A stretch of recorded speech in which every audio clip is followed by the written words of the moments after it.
देखो बच्चों, हमने अपू के 2.5 साल पार्ट जो थी कहानी उसके 3 पेज पढ़ लिए थे।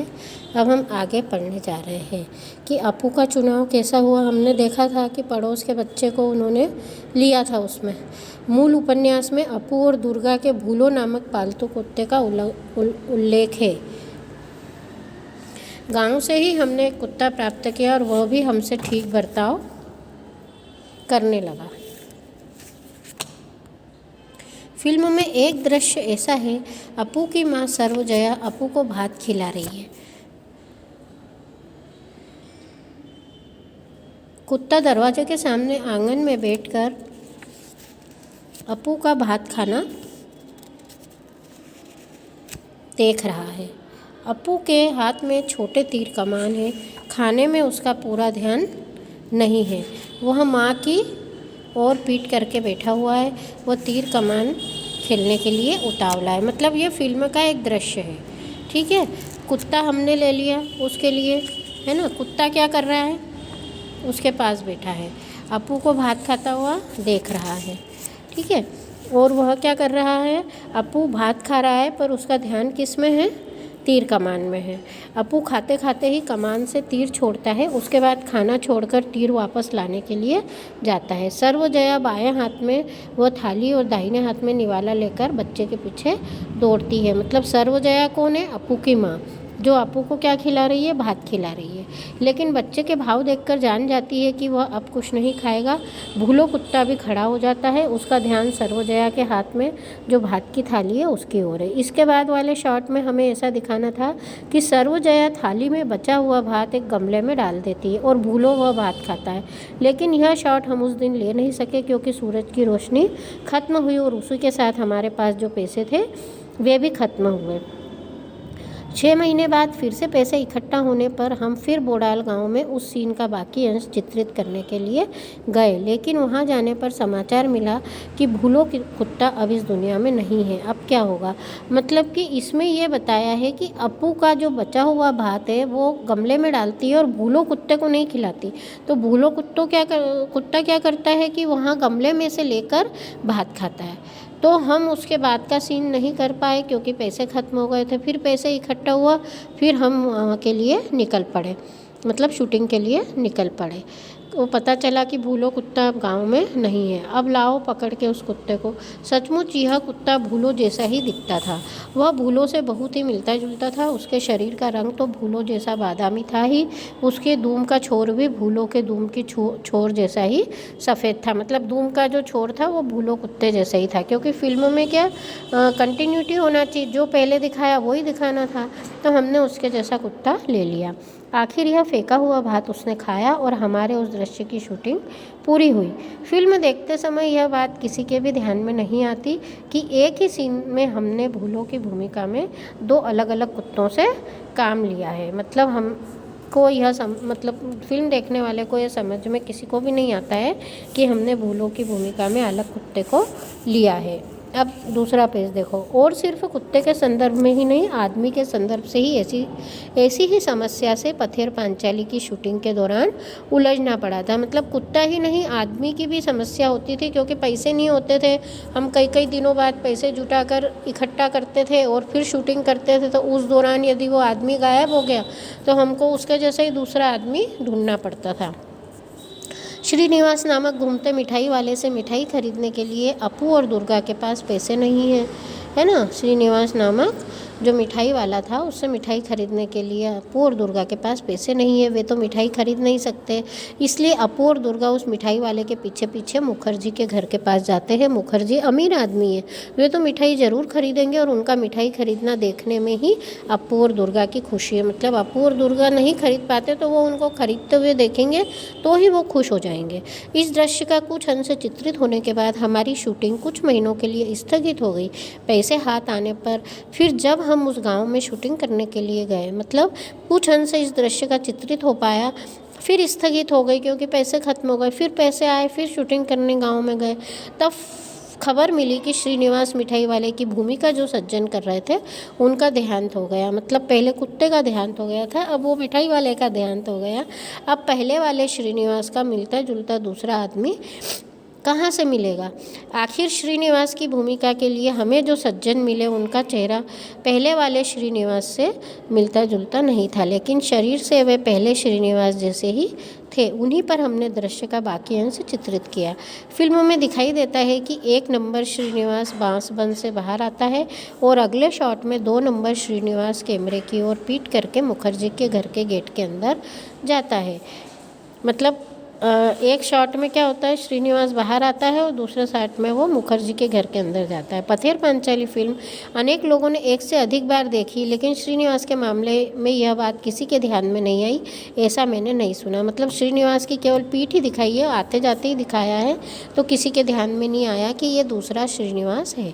इस श्रीनिवास के सीन में ही एक शॉट के वक्त हम बिल्कुल तंग आ गए थे, और वह भी उस बूलो कुत्ते की वजह से।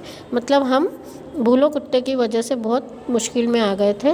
छोटे से पुकुर के पार मिठाई वाला खड़ा है और इस बार अपने घर के पास अपू दुर्गा मिठाई वाले की ओर ललचाई नज़र से देख रहे हैं।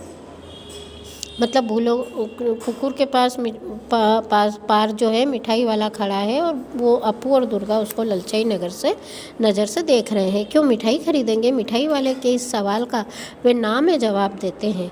तब मिठाई वाला मुखर्जी के घर की ओर जाने लगता है। मतलब मिठाई वाला जो है वो ना कहते हैं तो मुखर्जी के घर की ओर जाने लगता है। दुर्गा अपू से कहती है, अब देखो अगला पेज देखो, चलो हम भी जाएंगे। मतलब मुखर्जी के घर मिठाई वाला मिठाई देने जाता है तो दुर्गा कहती है कि हम भी जाएंगे। भाई बहन दौड़ने लगते हैं। उसी समय पीछे झुरमुट में बैठा भूलो कुत्ता भी छलांग लगाकर उनके साथ दौड़ने लगता है। मतलब ये सीन में उनको दिखाना था, हमें ऐसा सीन लेना था, लेकिन मुश्किल यह कि यह कुत्ता कोई हॉलीवुड का सिखाया हुआ नहीं था, इसलिए यह बताना मुश्किल ही था कि वह अपू दुर्गा के साथ भागता जाएगा या नहीं। कुत्ते के मालिक से हमने कहा था, अपू दुर्गा जब भागने लगते हैं तब तुम अपने कुत्ते को उन दोनों के पीछे भागने के लिए कहना, है ना। मतलब अपू दुर्गा के साथ भागता जाएगा कि नहीं ये बताना मुश्किल था, क्योंकि कुत्ता कोई सिखाया हुआ तो था नहीं, और हमको क्या करना था, कुत्ते को अपू दुर्गा के पीछे भगाना था, है ना। तो इसकी शूटिंग हमको लेना थी, लेकिन शूटिंग के वक्त दिखाई दिया कि वह कुत्ता मालिक की आज्ञा का पालन नहीं कर रहा है। इधर हमारा कैमरा चालू ही था, कीमती फिल्म जाया हो रही थी और मुझे बार बार चिल्लाना पड़ रहा था, कट कट। अब यहाँ धीरज रखने के सिवा दूसरा उपाय नहीं था। अगर कुत्ता बच्चों के पीछे दौड़ा तो ही वह उनका पालतू कुत्ता लग सकता था। आखिर मैंने दुर्गा से अपने हाथ में थोड़ी मिठाई छिपाने के लिए कहा और वह कुत्ते को दिखाकर दौड़ने को कहा। मतलब वो पालतू कुत्ता दिखाना था तो चुपके से उस कुत्ते को पीछे से मिठाई दिखाओ ताकि वो कुत्ता आए, ऐसा मैंने कहा उनको। शूटिंग करना थी हमको, उनका पालतू कुत्ता दिखाना था। इस बार कुत्ता उनके पीछे भागा और हमें हमारी इच्छा के अनुसार शॉट मिल गया। पैसों की कमी के कारण ही बारिश का दृश्य चित्रित करने में बहुत मुश्किल आई थी। बरसात के दिन आए और गए, लेकिन हमारे पास पैसे नहीं थे, इस कारण शूटिंग बंद थी। आखिर जब हाथ में पैसे आए तब अक्टूबर का महीना शुरू हुआ। मतलब फिर से हमारे पास पैसों की कमी से शूटिंग बंद हो गई। अब चौथा पेज देखो। शरद ऋतु में निरभ्र आकाश के दिनों में भी शायद बरसात होगी, इस आशा से मैं अपू और दुर्गा की भूमिका करने वाले बच्चे, कैमरा और तकनीशियन को साथ लेकर हर रोज़ देहात में जाकर बैठा रहता था। मतलब शरद ऋतु, निरभ्र आकाश मतलब स्वच्छ आकाश, सफ़ेद आकाश, है ना। तो मैं अपू और दुर्गा की भूमिका करने वाले बच्चे को लेकर देहात में जाकर बैठा रहता था। आकाश में एक भी काला बादल दिखाई दिया तो मुझे लगता था कि बारिश होगी। मैं इच्छा करता वह बादल बहुत बड़ा हो जाए और बरसने लगे। मतलब मुझे बरसने वाले बारिश की शूटिंग करना थी। आखिर एक दिन हुआ भी वैसा ही। शरद ऋतु में भी आसमान में बादल छा गए और धुआंधार बारिश शुरू हुई। उसी बारिश में भीग कर दुर्गा भागती हुई आई और उसने पेड़ के नीचे भाई के पास आसरा लिया। मतलब कि शरद ऋतु में भी बादल आ गए। आखिर एक दिन ऐसा हुआ और दुर्गा भागती हुई अपने भाई के पास आई जो पेड़ के नीचे बैठा हुआ था। भाई बहन एक दूसरे से चिपक कर बैठे। दुर्गा कहने लगी, नेबूर पाता करम चाहे वृष्टि घरे जा। मतलब ये बंगाली भाषा में जो कहा जाता है कि बारिश तो अपने घर जा, अब बहुत समय हो गया। बरसात, ठंड। अपू का बदन खुला, प्लास्टिक के कपड़े से ढके। कैमरे को आंख लगाकर देखा तो वह ठंड लगने के कारण सिहर रहा था।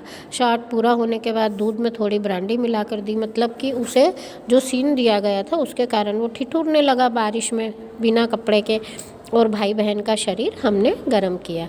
जिन्होंने पथेर पांचाली फिल्म देखी है वे जानते ही हैं कि वह शॉट बहुत अच्छा चित्रित हुआ है। मतलब हमको ये शॉट लेना था कि भाई बहन जो है ठिठुर रहे हैं, तो बहुत अच्छा वो शॉट मिला। शूटिंग की दृष्टि से गोपाल ग्राम की तुलना में बोडाल गांव हमें अधिक उपयुक्त लगा। मतलब गोपाल ग्राम से बोडाल गांव हमको अच्छा लगा। अपू दुर्गा का घर, अपू का स्कूल, गांव के मैदान, खेत, पुकुर, आम के पेड़, बांस की झुरमुट, ये सभी बातें बोडाल गांव में और आसपास हमें मिली। मतलब हमको जो चाहिए था, घर, स्कूल, मैदान, पेड़, है ना, बांस, ये सब हमको मिल गए। अब उस गांव में बिजली आ गई है, पक्के घर, पक्के रास्ते बने हैं। उस ज़माने में वे नहीं थे, मतलब कि पहले नहीं थे, अब सब हो गया है। उस गांव में हमें बहुत बार जाना पड़ा, बहुत बार रहना भी पड़ा, इसलिए वहाँ के लोगों से भी हमारा परिचय हुआ। उन लोगों में एक बहुत अद्भुत सज्जन थे, उन्हें हम सुबोध दा कहकर पुकारते थे। वे 60-65 साल के थे, उनका माथा गंजा था। वे अकेले ही एक झोपड़े में रहते और दरवाजे पर बैठकर खुद ही से कुछ न कुछ बड़बड़ाते रहते थे। मतलब वहाँ वो एक सुबोधा करके थे, वो अपने दरवाजे पर बैठकर बड़बड़ाते रहते थे, अकेले रहते थे। हम उस गांव में एक फ़िल्म की शूटिंग करने वाले हैं, ये जानकर वे गुस्सा हो गए।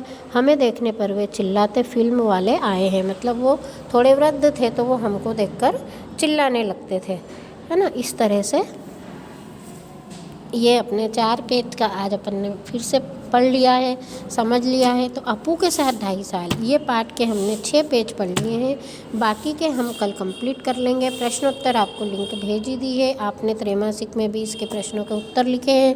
देखो, पाठ पढ़ने से ये होता है कि हम ऑब्जेक्टिव पाठ के बीच में से ही पूछते हैं। आपने भी देखा होगा, आपको 6 मंथली में भी ऑब्जेक्टिव जो आए वो पाठ के बीच में से ही आए। तो आपको इसलिए पाठ पढ़ना चाहिए। मैं पाठ की एक एक लाइन आपको इसीलिए पढ़ के बता रही हूँ और समझा रही हूँ कि आपको इसके अंदर से जो भी एक लाइन भी ऑब्जेक्टिव के लिए आए तो आपको आना चाहिए। तो हमेशा ये आदत डालो कि पाठ हमको पढ़ना है। भले ही हमको प्रश्नोत्तर हमारे पास तैयार है, लेकिन केवल प्रश्नोत्तर पर डिपेंड नहीं रहना है। बोर्ड की एग्ज़ाम में भी आप देखना कि बीच में से कहीं से भी पूछा जा सकता है, और वैसे भी आपके कोर्स में है तो आपको उस पाठ के बारे में नॉलेज पूरा होना चाहिए कि आखिर में उस पाठ में क्या है। ये जिज्ञासा आप लोगों के मन में हमेशा होनी चाहिए कि आखिर ये पाठ पढ़ के तो देखें इसमें क्या है। एक एक लाइन को रुचि से, उत्साह से पढ़ना है और उसको समझना भी है, तभी तो आपका ये 11वीं की हिंदी आपने पास कर ली है, ये समझ में आएगा आपको। नहीं तो ऐसे तो नंबर कहीं से भी मिल गए, पास हो गए, लेकिन आपको अंदर से सेटिस्फेक्शन नहीं होगा कि हमने वास्तव में पढ़ के 11वीं पास की है। तो आप इसलिए पढ़ो, अपने आप के सेटिस्फेक्शन के लिए पढ़ो, अपने आप को ज्ञान देने के लिए पढ़ो, क्योंकि ज्ञान प्राप्त करना अलग बात है और नंबर ले आना अलग बात है। तो आपको खाली नंबर ही नहीं लाना है, ज्ञान प्राप्त भी करना है। इसलिए आप ये पाठ जरूर पढ़ो, हर पाठ पढ़ो और फिर प्रश्नोत्तर ईमानदारी से उसके तैयार करो। ठीक है, मैं अभी तो वीडियो रख रही हूँ, लेकिन आप लोगों को एक बार फिर से चिता दूँ कि प्रोजेक्ट अच्छा बढ़िया बनाना।